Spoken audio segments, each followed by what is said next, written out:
Bonjour, je suis heureux aujourd'hui de vous présenter l'énéagramme.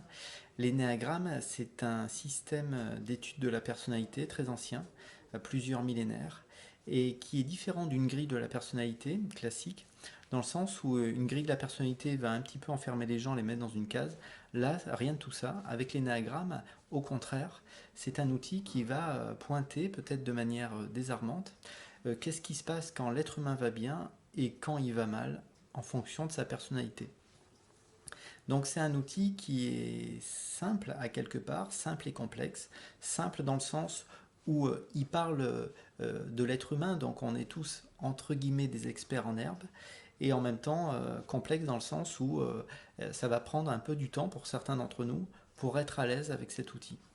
Mais il peut vraiment être passionnant et peut-être faire gagner beaucoup de temps pour certains d'entre nous qui sommes peut-être sur des chemins personnels ou peut-être qui se posons des questions sur savoir qui on est vraiment.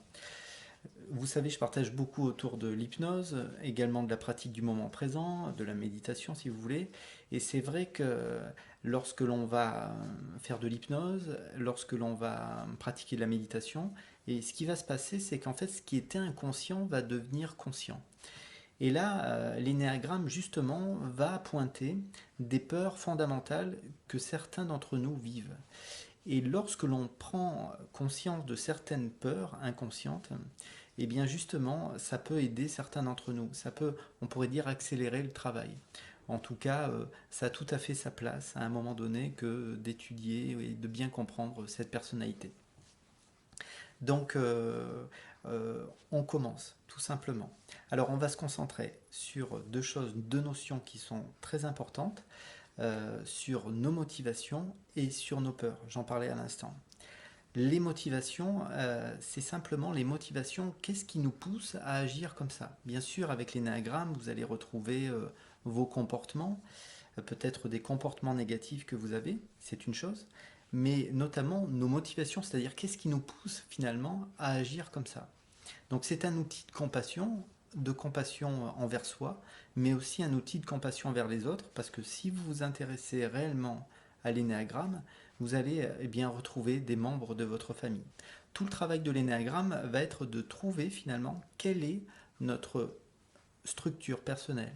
Parce qu'au début, quand on découvre l'énéagramme, et surtout sur une petite présentation comme je vais faire aujourd'hui, eh bien vous aurez l'impression que peut-être que vous êtes dans plusieurs endroits. C'est peut-être normal. Pour d'autres, ça sera une évidence en disant, ben voilà, je suis comme ça. Et pour d'autres, eh bien ça demandera un peu plus de temps pour découvrir finalement comment vous êtes réellement, quelle est votre personnalité. Alors on commence justement avec cette première personnalité. Et c'est une dernière parenthèse que je fais. On a tendance, même si c'est assez malheureux, de mettre des mots, un mot qui représente chaque personnalité. Il ne faut pas voir ce mot comme un enfermement ou un jugement, pas du tout. C'est juste pour que ça soit plus simple à expliquer. Et donc justement, on commence avec cette structure 1. La structure 1, on l'appelle le perfectionniste. Pourquoi? Parce qu'il a tendance à être eh bien, un perfectionniste. Il a ce souhait d'être parfait. Il veut être parfait et il aimerait aussi que les autres soient parfaits. Il a, on pourrait dire, des valeurs personnelles propres et il veut vivre ses valeurs personnelles. Bien sûr, un des soucis du perfectionniste, c'est qu'il a une difficulté à être spontané. Pourquoi? Parce que s'il est spontané, il se dit qu'il va faire des erreurs. Et ce qu'il veut surtout pas, c'est être pris en faute. Il ne veut pas être pris en faute. Ça, c'est quelque chose d'important. Il veut vraiment entretenir un rapport juste avec les autres. Et il a tendance, le perfectionniste, à prendre la vie très au sérieux. Et il y a vraiment ce souhait d'améliorer la vie. Ce qu'il veut, c'est vraiment améliorer, s'améliorer et améliorer les autres. Donc si par exemple une personne, c'est un exemple, hein, et durant cette petite présentation, je prendrai un peu des exemples comme ça qui me viennent. Si par exemple le perfectionniste est invité chez une personne qui vient de poser du papier peint, son regard va tout de suite se porter entre les deux laits pour voir si les bandes sont bien posées, voilà, ou simplement s'il y a un petit défaut. Donc vraiment un souci, c'est vraiment pour le perfectionniste de vivre eh bien, cette perfection, sauf que ça crée une forme de tension Et donc il y a une forme de colère qui n'est jamais loin. Mais cette colère, elle est retenue. C'est ce qui crée aussi peut-être cette tension. Pourquoi elle est retenue, cette colère? Parce qu'en fait, se mettre en colère, eh bien, ce n'est pas parfait. Et c'est plus important que tout pour cette structure, pour le perfectionniste, que d'être parfait. En évoluant, il va apprendre notamment à être à l'aise avec le point de vue des autres, comprendre que peut-être les autres font différemment et qu'il y a peut-être plusieurs bonnes manières pour faire une chose ou pour faire une tâche. Ça, c'est très dur aussi pour le perfectionniste que d'accepter qu'il y a peut-être plusieurs manières de bien faire une chose. Voilà. Donc, sans doute, on pourrait dire d'autres choses, mais c'est ce qui me vient là. Donc, vraiment, si je résume, être parfait. Être spontané, c'est difficile, alors que c'est vrai que être spontané, eh bien, ça peut être important pour l'être humain. Il a beaucoup de difficultés d'ailleurs, j'en profite, ça me vient, à prendre du temps pour lui. Il va, par exemple, s'il fait des tâches ménagères chez lui, le perfectionniste, quand il s'arrête, il va avoir du mal à se poser 5 ou 10 minutes pour prendre un café ou un thé. Parce qu'il va considérer que c'est une perte de temps et qu'il y a surtout d'autres choses à faire. Voilà. Donc, euh, voilà, après cette colère qu'il ressent, elle peut exploser, peut-être, et quand elle explosera, il pourra juger que c'était normal, que c'était une chose logique. Mais comme il vit sous une forme de tension, un détail peut vraiment le faire exploser. Par exemple, la personne vide son lave-vaisselle, il y a une tasse qui tombe par terre, et là, le perfectionniste, c'est la goutte d'eau, c'est le cas de le dire, qui fait déborder le vase, et il explose. Littéralement, il explose une colère qui est vraiment exprimée. Les gens autour se demandent pourquoi ce détail l'a mis en colère comme ça. Mais c'est un trait de caractère du perfectionniste. On continue. Voilà, je ne voudrais pas non plus que ça soit trop long, donc voilà, on continue avec la structure 2. La structure 2, c'est cette partie de nous qui voulons être aimés. Donc en fait, on veut être utile. Et donc c'est souvent une personne qui aide beaucoup. C'est une personne qui ne sait pas très bien le 2, ce qui est bon pour elle, mais en même temps, elle consacre tout son temps aux autres, à aider les autres. Et elle se sent bien, elle vit une forme de fierté justement à aider et à se rendre disponible pour les autres. Ce qu'elle a peur, cette structure, c'est en fait d'être rejetée, de ne pas être aimée. Et donc forcément, elle va tout faire pour justement ne pas être rejetée, et pour être aimée et pour être acceptée. Alors, quand elle va pas très bien, eh bien justement, elle grossit un petit peu ce trait de caractère du fait d'aider les autres, et donc elle va, vous savez, devenir ce qu'on appelle un sauveur. Le sauveur, c'est la différence entre aider et sauver. Le sauveur, en fait, il commence à aider les autres même si l'autre ne lui a rien demandé. Donc c'est quelque chose qui le caractérise, c'est que il, il, il étouffe un petit peu ce qui est bon pour lui, simplement pour se rendre disponible pour les autres. En évoluant, il va justement un peu plus plonger dans son monde intérieur et à un moment donné, c'est pas qu'il va forcément arrêter d'aider les autres, mais si il vit un peu plus avec ses propres besoins, il aidera peut-être de manière plus désintéressée, sans rien demander en retour. Et à ce moment-là, ben, il va se sentir mieux. Donc c'est cette partie de nous, voilà, je résume, c'est cette partie de nous qui voulons être aimés. Voilà, être aimé. Et bien sûr, quand on va mal, c'est un peu être aimé coûte que coûte. Donc ça, après, effectivement, toutes les personnalités par moments vont bien et par d'autres moments ne vont pas très bien. Elle est un petit peu dépendante d'ailleurs, cette structure de l'aide qu'elle offre aux autres. Parce que si elle arrête d'aider les autres, eh ben, elle a peur. Alors bien sûr, ça va sembler un petit peu irrationnel pour les autres structures, mais en fait, elle se dit que si elle commence à s'occuper d'elle, eh bien, elle va passer pour quelqu'un d'égoïste. Alors je sais que ça va parler à certains, et d'autres diront, tiens, c'est bizarre, qu'est-ce qu'il dit? Mais vraiment, quand on vit, quand on est de structure 2, quand on est un aidant, voilà, quand on aide les autres, eh bien en fait, certains d'entre nous vivons le fait de s'occuper de soi-même, je le répète, comme une forme d'égoïsme. Alors qu'on pourrait se demander Si on ne s'occupe jamais de soi, eh bien, au bout d'un moment, on va être fatigué, peut-être même traverser une forme de burn-out. En tout cas, à un moment donné, ça va être trop dur. Voilà. Donc, c'est toujours pareil. Pour cette structure 2, il faudra aussi trouver un équilibre. Mais ça, on y reviendra dans d'autres vidéos. Alors, on continue avec la structure 3. La structure 3, on l'appelle traditionnellement le compétiteur. Pourquoi? Parce que c'est une personne, ce qu'elle veut, c'est être soutenue. Et elle aime beaucoup être vue aussi dans sa réussite. Peut-être que cette structure 3, elle ne sait pas trop bien qui elle est. Et donc, comme elle ne sait pas très bien qui elle se dit, ben voilà, je vais réussir. Peut-être qu'elle a vu petite que quand elle réussissait, les gens autour d'elle étaient fiers d'elle, et que quand elle réussissait pas, eh bien, c'était très mal vu, peut-être par un membre de la famille. Et donc elle se dit, ben voilà, je vais réussir, et puis je vais peut-être afficher ma réussite. Et donc, lorsque cette structure ne va pas très bien, certains d'entre nous, euh, euh, on va avoir l'impression qu'elle frime, voilà, et c'est-à-dire qu'elle affiche une forme de réussite extérieure, voilà. Et donc, plus cette structure va évoluer positivement, et plus elle va devenir authentique. J'en ai pas parlé jusqu'à présent, mais ça vient parce que sa peur, c'est d'être un raté. Et elle a peur d'être un raté. Et donc, comme elle a peur d'être un raté, eh bien, inconsciemment, elle va tout mettre en œuvre pour réussir.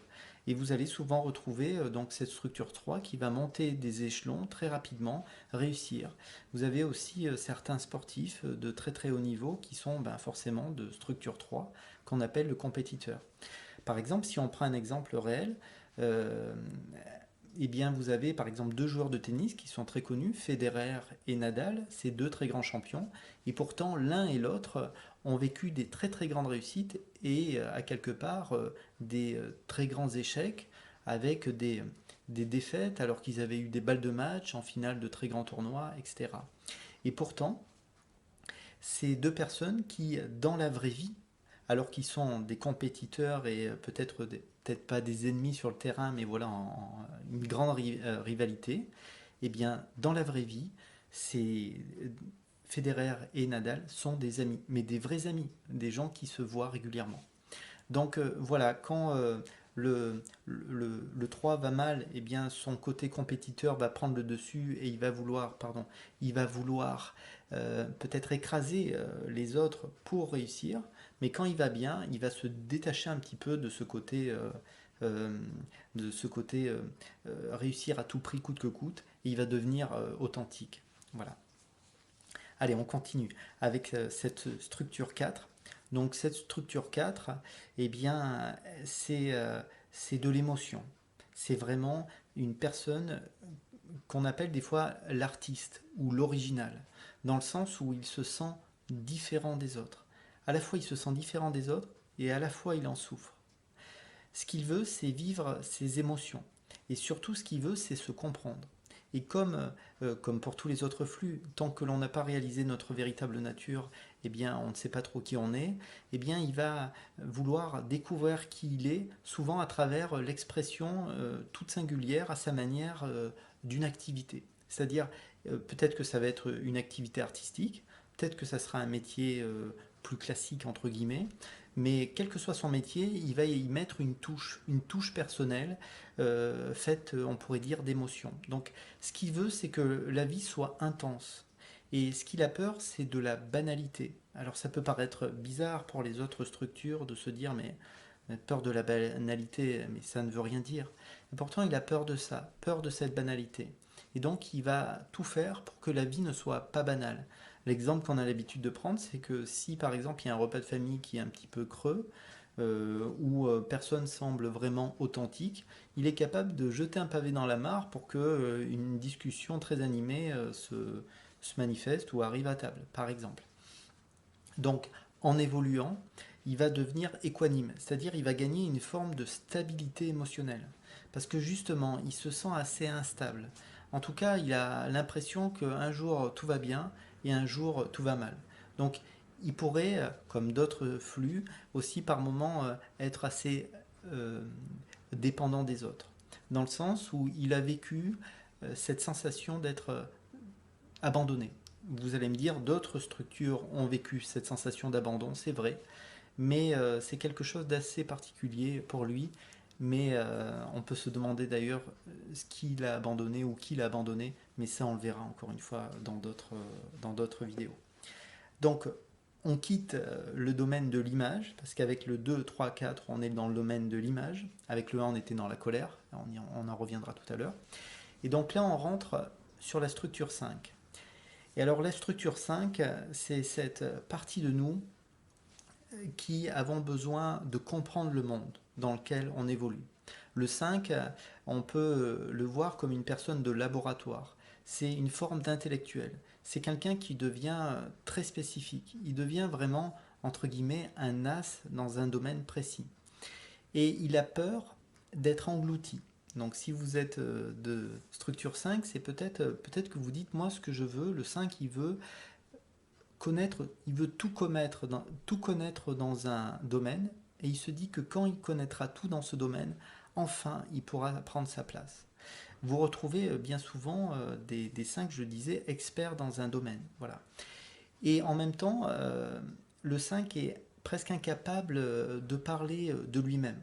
Parce que comme il se remplit de connaissances, parce qu'il se sent un peu vide à l'intérieur, eh bien il se dit que si il propose ses connaissances aux autres, eh bien il va se sentir eh bien, il va se sentir appauvri dans le fait de donner aux autres.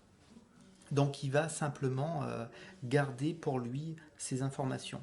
D'ailleurs, le fait de prendre un jour sa place, peut-être dans un métier où il sera, pas toujours, mais par exemple sur une estrade, eh bien le jour où il sera sur une estrade, il sera simplement à l'aise, bien. Il sera vraiment très à l'aise en parlant finalement d'un sujet qui ne le concerne pas directement. Parce que parler de lui, bah, c'est pas évident.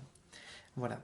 Donc il est très sensible, comme la structure 4, mais si le 4 peut peut-être pleurer, en tout cas ça peut couler, euh, le 5 bien souvent aura l'impression d'être aride, asséché. Il aura l'impression que ben, pleurer, c'est pas vraiment pour lui.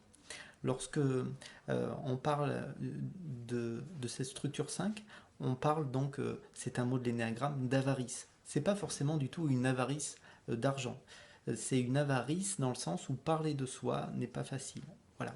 Et donc cette peur d'être englouti, qui est presque plus forte que tout. C'est vraiment quelqu'un qui a souvent qui a bien souvent presque un laboratoire personnel. Il a un univers et cet univers, beaucoup de gens ne vont pas y pénétrer. Des fois, il y a des gens qui sont mariés avec une structure 5 depuis 5, 10, 15, 20 ans et il y a des choses qu'ils ne savent pas d'eux. C'est comme si, voilà, il y a des choses qui n'ont pas été confiées, tout simplement. Donc, encore une fois, c'est cette partie de nous qui avons, et les structures 5 ont vraiment une connaissance très spécifique dans des domaines. C'est vraiment un scientifique en herbe. Einstein, sans aucun doute, était de structure 5. Voilà. Et donc, on continue parce qu'on pourrait dire beaucoup de choses, mais je reviendrai sur d'autres vidéos. Alors, la structure 6, qu'on appelle le loyal, eh bien, il vit du doute. Il doute. Et en fait, ce qu'il veut, c'est d'être sécurisé. Il veut être sécurisé à travers, on pourrait dire, un groupe d'appartenance. En fait, ce qu'il veut, c'est être soit dans un groupe qui peut être son travail, soit un groupe d'amis, soit un club, quel qu'il soit, club de boxe, club de peinture, bref, quelque chose dans lequel il se sent stabilisé, il se sent stable. Le problème, et on est toujours comme avec la structure 5 dans le mental, la structure 5 doute beaucoup. Elle se demande finalement eh bien, quoi penser. Donc elle a peur aussi. Et donc comme elle a peur, elle a tendance à organiser parfaitement sa vie, son futur. Et en organisant sa vie comme ça, avec grand détail, eh bien, elle va se rendre compte que par moment, quand elle fait ça, quand elle organise son futur, elle fait ça pour se sécuriser. Le problème, c'est qu'en fait, elle prévoit tous toutes les choses difficiles qui pourraient se présenter dans le futur. Donc s'il se passe A de dangereux ou de négatif, pas de souci, je vais pouvoir faire B. Si C, je ne peux pas faire C, je ferai D. Tout ça, le but, c'est de stabiliser, entre guillemets, son futur, de tout prévoir. Et comme elle se dit que tout est prévu, elle pourra se sentir en sécurité. Le problème, c'est que je le partage souvent en cabinet, c'est que notre esprit, pour mal le dire, ne fait pas de différence entre ce qu'il imagine et la réalité. C'est pourquoi si vous faites par exemple un cauchemar, eh bien en fait vous vous réveillez le matin, vous savez que le cauchemar est absurde, et pourtant parfois vous êtes mal pendant un moment, parce que en fait, même si vous savez que le cauchemar est absurde et qu'il n'a aucune chance de se réaliser, ben, vous êtes imprégné, on pourrait dire, à un niveau inconscient eh bien, de ce qui est ben, du cauchemar. Et donc, si cette structure 6 pense au pire en pensant que ça la sécurise, en réalité, ça fait augmenter le niveau de stress, puisque ben, bien souvent, de prévoir le pire concernant le futur, ben, ça fait augmenter le stress. Et comme le niveau de stress augmente, ben, elle se sent instable. Voilà.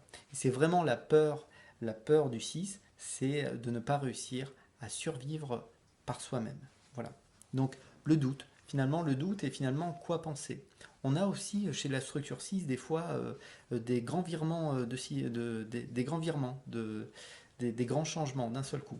C'est-à-dire, elle se demande des fois s'il n'y a pas, on rentrera plus dans des détails dans d'autres vidéos, mais il y a une forme de méfiance envers les autres. On est vraiment dans le principe de la confiance. Le doute, j'en parlais, c'est l'inverse de la confiance.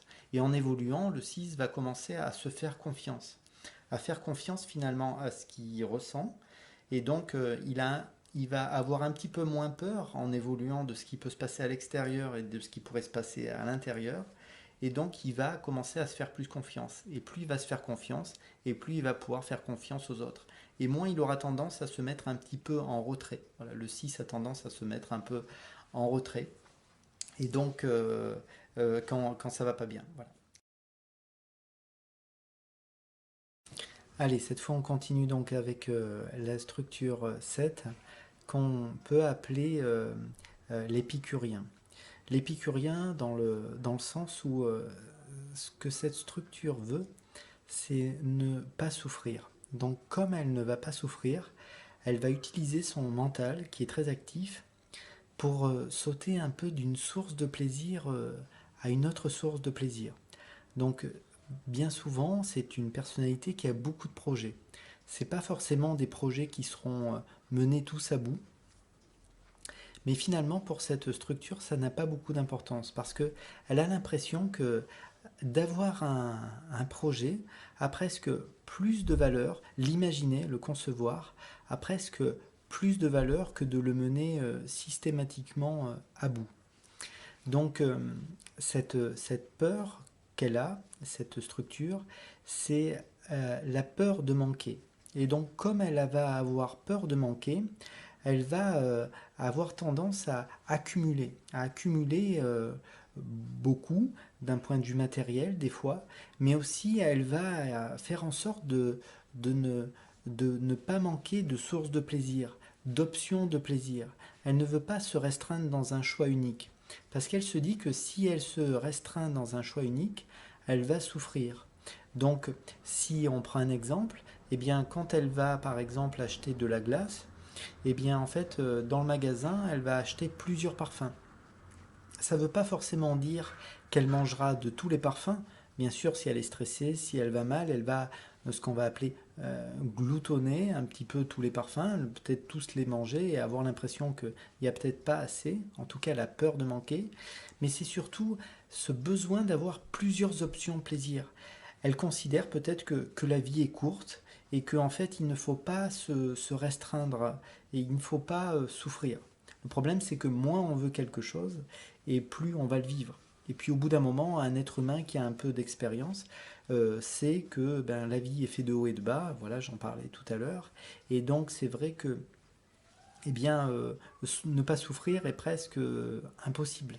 Et s'il n'y a que le plaisir et la joie, à la limite, n'existent que parce qu'on connaît la polarité inverse qui est peut-être le malaise ou le malheur.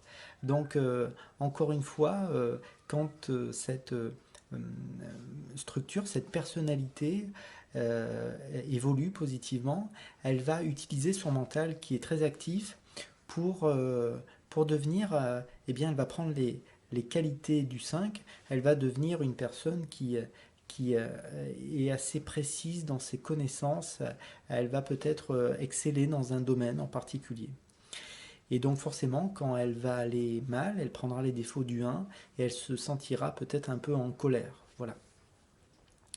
Donc bien sûr, on pourrait dire encore beaucoup d'autres choses, mais voilà, c'est une introduction. Donc je m'arrête simplement là.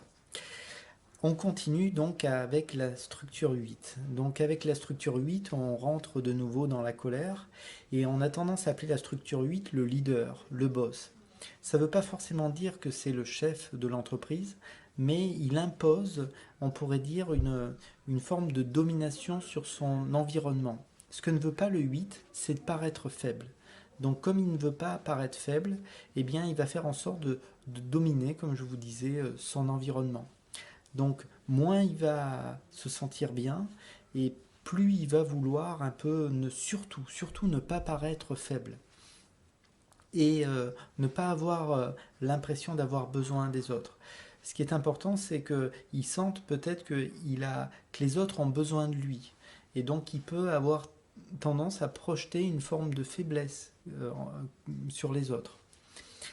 Lorsque le 8 évolue, eh bien en fait, il va vraiment avoir des qualités de cœur qui lui sont propres. On a tendance, quand on parle de l'énéagramme et de la structure 8, de dire qu'il protège la veuve et l'orphelin. C'est-à-dire, c'est un peu un justicier. C'est moi la loi, et si une personne se trouve en position de faiblesse et que je trouve qu'elle est digne d'intérêt, alors je vais vraiment lui apporter un grand secours. Voilà comment fonctionne cette structure 8. Alors, c'est souvent un bon vivant, quelqu'un qui aime la chair, la vie, et qui aurait, on pourrait dire, on pourrait avoir l'impression qu'il est posé, qu'il est bien installé dans le présent. En réalité, c'est pas vraiment le cas. Son mental est très actif là aussi. Mais d'aspect, il a tendance à imposer. C'est souvent la structure 8 est une personne qui est assez imposante, qui a une petite particularité. Je ne l'ai pas fait pour les autres flux, les autres types, mais là j'en parle. Une particularité physique, c'est vraiment que physiquement il est imposant et il a un peu des yeux. Des yeux qui sont un peu blessés, peut-être un peu tombant. Euh, c'est c'est peut-être ce qui est exprimé dans ce regard, c'est peut-être cette blessure vécue enfant, où il ressent qu'il y a les faibles et les forts. Et peut-être qu'un jour, il a ressenti qu'il était faible, ou il a peur de revivre ça. Et il voit vraiment la vie comme une jungle. Et comme la vie, c'est la jungle pour lui, il va tout faire pour paraître fort. Voilà. On pourrait dire d'autres choses, mais je vais finir. Voilà, je vais finir simplement maintenant avec la structure 9, qu'on a l'habitude d'appeler le médiateur. Et ce qu'il veut, c'est l'harmonie sur Terre. En fait, ce qu'il veut, c'est être en union avec les autres. Et comme il veut être en union avec les autres, et même avec des gens finalement qui pensent différemment de lui, eh bien il va avoir tendance, je vais laisser passer le bruit dans la rue, comme il veut être en union avec les autres, eh bien il va prendre en compte les points de vue des autres. Et comme il va prendre en compte le point de vue des autres, eh bien il va pouvoir un petit peu rabioter tout ce qui dépasse et puis à la limite endormir sa propre vision du monde pour simplement être bien avec les autres. Donc bien sûr, il va pouvoir être actif, par exemple, dans un travail ou une activité, mais il a peur de s'occuper de ce qui est essentiel dans sa vie. Donc on parle de narcotisation dans son cas. Des fois, il va s'endormir un petit peu. Il va peut-être regarder des séries en grande quantité, des séries sans importance, ou peut-être prendre un verre de vin de trop, ou peut-être manger des gâteaux. Enfin, bref, il va passer beaucoup de temps à organiser des choses qui sont non essentielles. et finalement il va très peu s'occuper de lui. Pourquoi?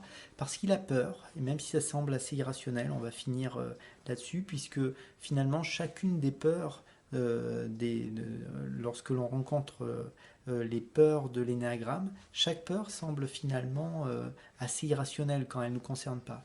Mais la peur du médiateur, c'est la peur de créer du conflit ou d'être séparé des autres s'il prend sa place.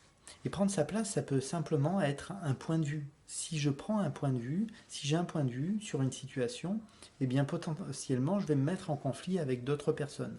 Alors bien sûr, en évoluant, il va prendre les qualités du 3 et donc il va commencer à, eh bien, à prendre en compte ce qu'il pense et puis il va pouvoir l'exprimer. Et puis simplement, il va peut-être avoir moins peur de créer du conflit s'il s'occupe de lui. Et donc il va devenir là encore une personne qui devient plus patiente. Parce que une particularité, donc, c'est qu'il y a cette peur d'être séparé, il y a une forme d'inertie aussi, une tendance à une difficulté à bouger, à passer à l'action, et donc une impatience, voilà, je le disais. Et donc en évoluant, il y a cette capacité à devenir plus patient, et puis à, à, à s'occuper de soi, voilà, et passer à l'action. Ici s'arrête tout simplement cette petite euh, introduction à l'énéagramme. Ce que je pourrais rajouter sur la structure 9, c'est que en fait, ce qu'elle veut, c'est vraiment que elle veut être stable, elle veut se sentir vraiment calme. Et elle le dit, elle dit je suis une personne calme. Voilà. En réalité, il y a une forme de colère rentrée. Une bonne manière, un bon baromètre pour savoir si vous êtes de structure 9, c'est qu'un 9 ne se met très très rarement en colère. Mais alors quand il se met en colère, ça peut vraiment éclater. Il faut quitter la pièce. On pourrait dire encore bien sûr bien d'autres choses, mais voilà, je suis déjà heureux de vous avoir fait cette petite présentation. Et dans les vidéos prochaines, on va détailler chaque flux de manière encore plus méthodique, rentrer vraiment en détail avec les intégrations, les désintégrations, les ailes. C'est tout un univers, l'énagramme, et c'est ce qu'on verra dans les prochaines vidéos si ça vous intéresse. En tout cas, prenez soin de vous et peut-être à bientôt. Au revoir.